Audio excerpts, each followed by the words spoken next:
വൈലുൽ ലിൽ മുസല്ലീൻ അല്ലദീന ഹും അൻ സ്വലാത്തിഹിം സാഹൂൻ. നിസ്കാരത്തെ ഉപേക്ഷിക്കുന്നവർക്കാകുന്നു വൈലെന്ന നരകം എന്നാണ് അതിൻ്റെ അർത്ഥം. സഹ അൻ എന്ന് പറഞ്ഞാൽ ഉപേക്ഷിച്ചു എന്നാണ് അർത്ഥം. സഹ ഫി എന്നായിരുന്നെങ്കിൽ നിസ്കാരത്തിൽ ശ്രദ്ധ മാറുന്നവർക്ക് വൈല് എന്ന് വരുമായിരുന്നു. അതുകൊണ്ടാണ് സയ്യിദുൽ മുഫസ്സിരീൻ ഇബ്നു അബ്ബാസ് റളിയല്ലാഹു അൻഹു പറയുന്നത്, അൽഹംദുലില്ലാഹില്ലദീ ലം യഖുൽ ഫീ സ്വലാത്തിഹിം സാഹൂൻ വഖാല അൻ സ്വലാത്തിഹിം സാഹൂൻ. ഫീ സ്വലാത്തിഹിം സാഹൂൻ എന്ന് പറയാത്ത റബ്ബിനാണ് സർവസ്തോത്രങ്ങളും. എന്താണ് റബ്ബ് പറഞ്ഞത്? അൻ സ്വലാത്തിഹിം സാഹൂൻ. സഹ അൻ പറഞ്ഞാൽ ഉപേക്ഷിച്ചു എന്നാണ് അർത്ഥം. അപ്പൊ എപ്പോഴെങ്കിലും കഷ്ടപ്പെട്ട് നിസ്കരിക്കുമ്പോൾ ഒന്ന് ശ്രദ്ധ മാറിയാൽ വൈലെന്ന അഗാധമായ ഗർത്തത്തിൽ പോകേണ്ടി വരും എന്ന രീതിയിലുള്ള ചില പ്രഭാഷണങ്ങളൊക്കെ കേട്ടിട്ടുണ്ടാവും. ക്ഷമിക്കണം, അങ്ങനെ ഖുർആൻ പറയുന്നില്ല. ഒരൊറ്റ തഫ്സീറിലും അങ്ങനെ നമുക്ക് ലഭ്യമല്ല. അതിൻ്റെയൊക്കെ പുറമെ ആ ഈ വൈലുൽ ലിൽ മുസല്ലീൻ പറയുന്ന ആ സൂറത്തിലുള്ള വൈല് എന്ന് പറയുന്ന അഗാധമായ നരകത്തിന്റെ കുഴി കിട്ടുന്നത് ആർക്കാണ്? അവിടെ പറയുന്ന 3 വൈകൃതങ്ങൾ ഒരുമിച്ച് കൂട്ടുന്നവർക്കാണ്. നിസ്കാരത്തിൽ ഒന്ന് ശ്രദ്ധ മാറുന്നവർക്കല്ല. നിസ്കാരത്തിൽ ശ്രദ്ധ ഉണ്ടാവരുത് എന്നല്ലേ ഞാൻ പറയണത്. നിസ്കാരത്തിൽ ശ്രദ്ധ ഉണ്ടാവരുത് എന്നല്ല. അല്ലദീന ഹും ഫീ സലാത്തിഹിം ഖാശിഊൻ. വിജയിച്ച വിശ്വാസികൾ അവരുടെ നിസ്കാരത്തിൽ നന്നായിട്ട് ശ്രദ്ധിക്കുന്നു എന്ന ഭാഗമാണ് നമ്മൾ ചർച്ച ചെയ്യുന്നത്. ശ്രദ്ധ ഉണ്ടാവരുതെന്നല്ല പറയുന്നത്. മനുഷ്യന്റെ സ്വാഭാവികവും നൈസർഗികവുമായ ദൗർബല്യം കാരണം എപ്പോഴെങ്കിലും ഒന്ന് ശ്രദ്ധ മാറിയാൽ, അല്ലെങ്കിൽ പല സമയങ്ങളിൽ ശ്രദ്ധ മാറിപ്പോയാൽ, എന്തെങ്കിലുമൊക്കെ ഒന്ന് മറന്നുപോയാൽ ദേ കടക്കണ് വൈലെന്ന അഗാധമായ ഗർത്തത്തിൽ എന്നാരും പറയരുത്. ഈ വിശ്വാസികളെ ഉപദ്രവിക്കരുത്, അതേ പറയുന്നു. കാരണം അവിടെ പറയുന്ന 3 വൈകല്യങ്ങളുണ്ട്. ഒന്ന്, അല്ലദീന ഹും അൻ സ്വലാത്തിഹിം സാഹൂൻ, നിസ്കാരത്തെ അവർ ഉപേക്ഷിക്കും. പിന്നെന്തിനാ മുസല്ലി എന്നൊക്കെ പറഞ്ഞത്? തോന്നുമ്പോൾ സൊല്ലികളായിട്ട് നിസ്കരിക്കും. എപ്പോഴെങ്കിലുമൊക്കെ നിക്കാഹിന്റെ സദസ്സിലൊക്കെ പങ്കെടുക്കുമ്പോൾ എല്ലാവരും നിസ്കരിക്കുകയാണെങ്കിൽ അവൻ നിസ്കരിക്കും. അല്ലാതെ ആത്മാർത്ഥത കാട്ടി കൃത്യമായി സമയം പാലിച്ച് ഖളാവത് നിസ്കരിക്കുന്ന ശൈലിയൊന്നുമില്ല. അതുകൊണ്ടാണ് മുസല്ലി എന്ന് പ്രയോഗിക്കുന്നത്. അൻ സ്വലാത്തിഹിം, നിസ്കാരത്തെ തൊട്ടവൻ അശ്രദ്ധവാനാകും എന്ന് പറഞ്ഞാൽ ഉപേക്ഷിക്കും. പിന്നെ അവൻ റിയാ കാണിക്കും. അല്ലദീന ഹും യുറാഊൻ, അവൻ പ്രകടനപരത, ലോകമാന്യം കാണിക്കും. അപ്പൊ നിസ്കരിക്കുകയാണെങ്കിൽ 30 നിസ്കാരം എന്തിനാണ്? 4 ആൾ കാണട്ടെ എന്ന് കരുതിയിട്ടാണ്. അത്തരം നിസ്കാരം അശ്ശിർക്കുൽ അസ്ഗറാണ്. ശ്രദ്ധിക്കാതെ കടന്നു വരുന്ന ബഹുദൈവാരാധനയാണ്, ഷിർക്കാണ്. നേരത്തെ ഞാൻ പറഞ്ഞു, അള്ളാഹുവിന് വേണ്ടി മാത്രമായിരിക്കണം ആരാധന.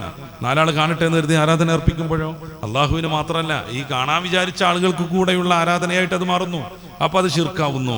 ഈ അശ്ശിർക്കുൽ അസ്ഗർ എന്ന് മുത്ത് റസൂൽ പഠിപ്പിച്ച റിയാ, ലോകമാന്യം, പ്രകടനപരത കൂടെ അവനുണ്ടാകും.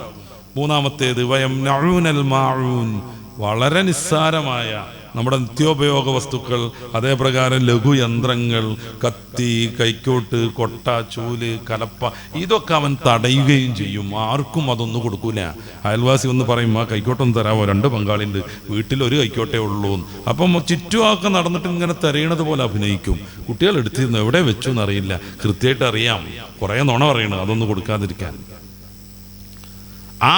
അതാണ് മാഊൻ എന്ന് പറഞ്ഞാൽ. വീട്ടിലെ ഉപകാര വസ്തുക്കൾ, ചൂല്, കൈക്കോട്ട്, പാത്രം, കത്തി, ഈ ചരവ, പാതാളക്കരണ്ടി, അങ്ങനൊക്കെ ഒരു സാധനമുണ്ട്. പണ്ട് ഈ മൂട്ടിൽ നിന്ന് മാത്രമല്ല വെള്ളം എടുക്കൽ, നേരെ മറിച്ച് ഈ കപ്പി കയറൊക്കെ വെച്ച് ചെയ്യുന്ന സമയത്ത് പലപ്പോഴും ഇതാണ് പിടുത്തം വിട്ട് അതിൻ്റെ ഉള്ളിലേക്ക് പോകും. ഒരു മഹലിൽ ഒരു വീട്ടിലുണ്ടായാൽ മതി, ഒരു കല്ലൊക്കെ കെട്ടിയിട്ട് കമ്പിയൊക്കെ കൊളത്തി വെച്ചിട്ടുള്ള കൃത്രിമമായി ഉണ്ടാക്കുന്നതോ അല്ലെങ്കിൽ വാങ്ങാൻ കിട്ടുന്ന സാധനം അതിട്ട് ഇങ്ങനെ ഈ കിണറിൽ ഇങ്ങനെ ഇളക്കിയിട്ട് പൊക്കുമ്പോൾ ആ കയറും ബക്കറ്റും ഒക്കെ കിട്ടും. ഈ സാധനത്തിന് വരികയാണ്. ഇത് ചിലപ്പോൾ ഒരു 2-3 വർഷത്തിൻ്റെ ഇടക്ക് ആ മേടിച്ചു വെച്ച വീട്ടിൽ ഉപകരിക്കുന്നല്ല, കാരണം ഇത് വീണുകൊണ്ടേ. അതാ പറഞ്ഞ, ഒരു മഹലിൽ ഒരു സ്ഥലത്ത് മതി അത്. അതൊന്ന് തരുമോ, ഞങ്ങളെ കപ്പി, ഞങ്ങളുടെ ബക്കറ്റ്, ഞങ്ങളുടെ കയറ് കിണറിൽ വീണിക്കണമെന്ന് പറയുമ്പോൾ അതിപ്പോ എന്നെടുത്ത് എവിടെ ഇപ്പൊ അത് വെച്ചു എന്നറിയില്ല എന്ന് പറഞ്ഞ് നടക്കും. അയൽവാസികളോടുള്ള ബന്ധത്തിന് അത് വിരുദ്ധാണ്. ഒന്ന്, നമ്മൾ സഹായിച്ചുകൊണ്ടേയിരിക്കണം എന്ന് പറയുന്ന കൽപ്പനയ്ക്ക് വിരുദ്ധാണ്. റിയാ എന്ന് പറഞ്ഞിട്ടുണ്ടെങ്കിൽ അത് വളരെ വൃത്തികെട്ടൊരു സാധനമാണ്. കുറെ യോദ്ധാക്കൾ ചെല്ലുന്നു, റസൂൽ സല്ലല്ലാഹു അലൈഹി വസല്ലം അതങ്ങൾ പറയുന്നുണ്ട്. അവർ വലിയ പ്രതിഫലം വാങ്ങാൻ നിൽക്കുകയായിരിക്കും. പടച്ച റബ്ബ് പറയും, പോകൂ നരകത്തിലേക്ക് എന്ന്. അവർ ഒച്ചാനിച്ച് നിൽക്കും, സ്വാഭാവികം. ആ സമയത്ത് റബ്ബിന്റെ വിശദീകരണം എന്തായിരിക്കും? ഖതൽത ഫീ സബീലില്ലാഹി ലിയുഖാല ഇന്നക മുഖാതിൽ, നീ നല്ല യുദ്ധം ചെയ്തിരുന്നു. എന്തിനാ? നല്ലൊരു യോദ്ധാവാണ്, ധീരനാണ്, വലിയ പ്രവർത്തകനാണെന്ന് പറയാൻ. അത് പറഞ്ഞല്ലോ, നീ ഉദ്ദേശിച്ച പ്രതിഫലം കിട്ടി, കേറൂ നരകത്തിൽ. ഓരോരുത്തരെയും വിശദീകരിക്കുന്നുണ്ട് ആ ദീർഘമായ ഹദീസിൽ. ഖറഅത്തൽ ഖുർആൻ ലിയുഖാല ഇന്നക ഖാരിഉൻ. നല്ലൊരു ഓത്തുകാരനാണെന്നറിയാൻ നീ അടിച്ച് പൊളിച്ച് ഖുർആൻ ഓതിയിരുന്നു.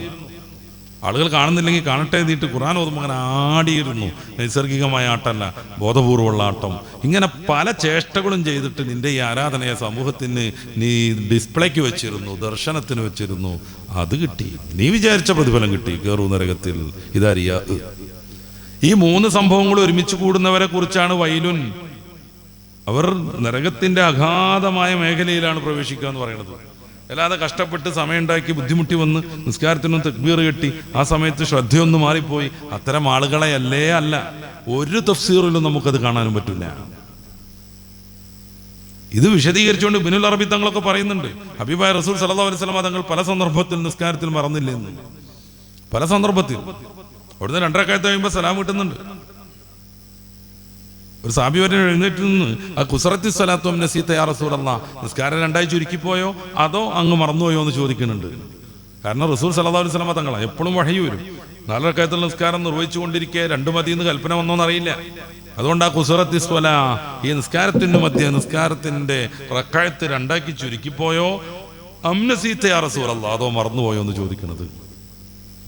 പണ്ഡിതന്മാർ വിശദീകരിക്കുന്നുണ്ട്. റസൂൽ സല്ലല്ലാഹു അലൈഹി വസല്ലം തങ്ങൾക്ക് അത് ഒന്ന് പ്രായോഗികമായിട്ട് തന്നെ പഠിപ്പിച്ചു കൊടുക്കാൻ വേണ്ടി, ആ മസല പഠിപ്പിച്ചു കൊടുക്കാൻ വേണ്ടി മറപ്പിച്ചതാണ് ആയിരിക്കും. ഇബ്നു കസീർ അങ്ങനെ പറയുന്നുണ്ട്. ഓക്കെ, പക്ഷെ മറന്നു.